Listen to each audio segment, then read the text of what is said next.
Welcome to my YouTube channel. This video will be sponsored by SB Digital Marketing.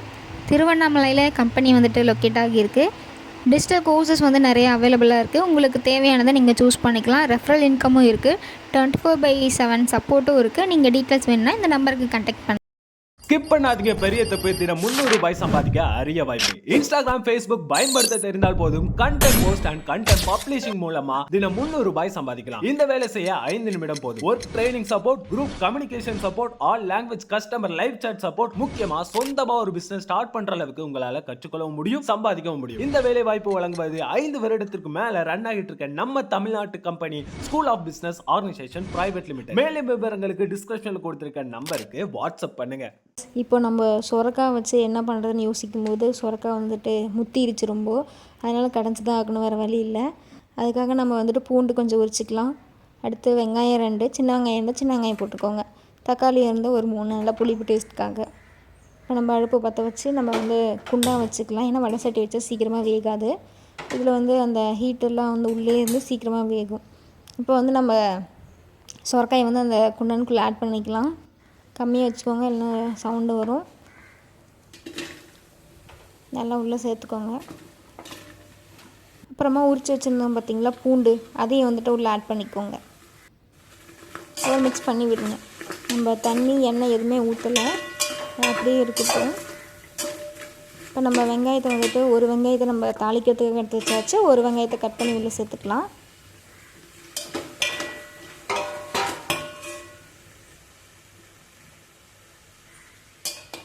இப்போ வந்துட்டு தக்காளி வந்துட்டு நம்ம கட் பண்ணி வச்சதை சேர்த்துக்கோங்க. அதையும் போட்டு நல்லா மிக்ஸ் பண்ணுங்கள். இப்போ ஏன் தண்ணி ஊற்றலன்னு புரியுதுங்களா? இப்போ லைட்டாக வந்துட்டு எண்ணெய் ஸ்ப்ரே பண்ணிக்கலாம். டயட்டில் இருக்கிறவங்க வந்து பார்த்திங்கன்னா எண்ணெய் வந்து லைட்டாக ஊற்றிக்கோங்க. நல்லா மிக்ஸ் பண்ணிவிட்டு பிளேட் போட்டு மூடி வச்சுருங்க. சுரக்காயிலையும் தண்ணி விடும், தக்காளிலையுமே தண்ணி இருக்குது. ஸோ அதனால் தண்ணி நம்ம அப்புறமா ஊற்றிக்கலாம். இப்போ கொஞ்சம் உப்பு மட்டும் ஆட் பண்ணிக்கோங்க. இதெல்லாம் போட்டுட்டு நல்லா லிட்டு வச்சு க்ளோஸ் பண்ணிட்டிங்கனாலே அது வந்து பார்த்திங்கன்னா கொஞ்சமாக தண்ணி விடும். அந்த தண்ணியிலே வேகட்டும். அதுக்கப்புறம் பத்தலைன்னா நம்ம வந்து தண்ணி எக்ஸ்ட்ரா ஊற்றிக்கணும். இப்படி ஊற்றி தான் ஆகணும். பட் ஃபஸ்ட்டு அந்த தண்ணியிலே வேகட்டும். வெயிட் பண்ணுங்கள். அப்படியே நம்ம சைடில் வந்து கொஞ்சமாக வந்து புளி சேர்த்துக்கலாம். அந்த லைட்டாக புளிப்புன்னு இருந்தால் தான் நல்லாயிருக்கும் இந்த சுரக்காய் கடையிலத்துக்கு எல்லாமே. அதனால் அந்த புளி போட்டுக்கலாம். 2 பச்சை மிளகாய் வந்து ஆட் பண்ணி திரும்ப க்ளோஸ் பண்ணி வச்சுருங்க. இப்போ வேகட்டும், வெயிட் பண்ணுங்கள். ஓப்பன் பண்ணி பார்க்கலாம். பாருங்கள், நல்லா வேகிற ஸ்டேஜில் தான் இருக்குது. இப்போ கொஞ்சமாக சாம்பார் தூள், குழம்பு தூள்னு சொல்லுவாங்க, ஆட் பண்ணிக்கலாம்.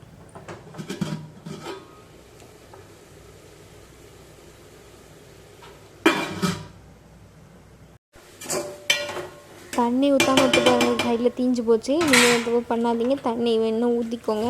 இப்போ நம்ம வேறு எதுவும் பண்ண முடியாது, மிக்சியில் போட்டு அரைக்க தான் முடியும். திரும்ப அந்த குண்டாண்டே வச்சு இதுனா தீஞ்சு தான் போகும். தீஞ்சதை மட்டும் விட்டுட்டு நம்ம சைடில் அதை எடுத்து ஆற வச்சு மிக்சியில் போட்டு அரைக்கணும். நம்ம தீஞ்சு போன சுரக்காயை நம்ம பிளேட்டில் மாற்றிக்கலாம். தீஞ்சதெல்லாம் விட்டுருங்க, வெறும் நல்லதாக இருக்கிறத மட்டும் பிளேட்டில் மாற்றி ஆற வச்சிடலாம்.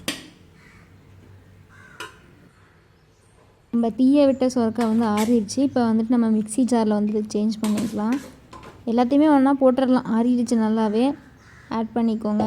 ஆட் பண்ணிவிட்டு அந்த புளி வந்து நம்ம கரைச்சி வச்சுருந்தோம் பார்த்திங்களா, அதையுமே ஊற்றிக்கோங்க. இதுலேயே கரைச்சி அந்த புளிக்கு இது மட்டும் ஊற்றிக்கோங்க. அடையில் வந்து அந்த கசடு இருக்கும், அதை விட்டுருங்க. மேலே ஊற்றிட்டு நல்லா போட்டு கிரைண்ட் பேஸ்ட்டாக அரைச்சிட்டு வந்துடுங்க.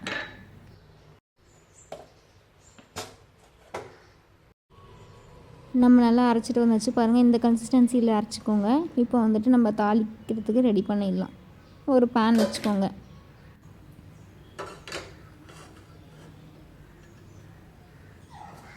பேன் வச்சு நல்லா சூடாகட்டும். ஆயில் வந்து ஊற்றிக்கோங்க.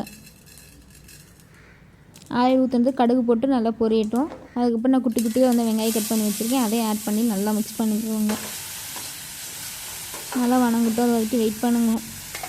நம்ம இப்போது கிரைண்ட் பண்ண பேஸ்ட்டை வந்துட்டு அதில் உள்ளே சேர்த்துக்கலாம். சேர்த்துட்டு நல்லா மிக்ஸ் பண்ணி விடுங்க, கிளறி விடுங்க.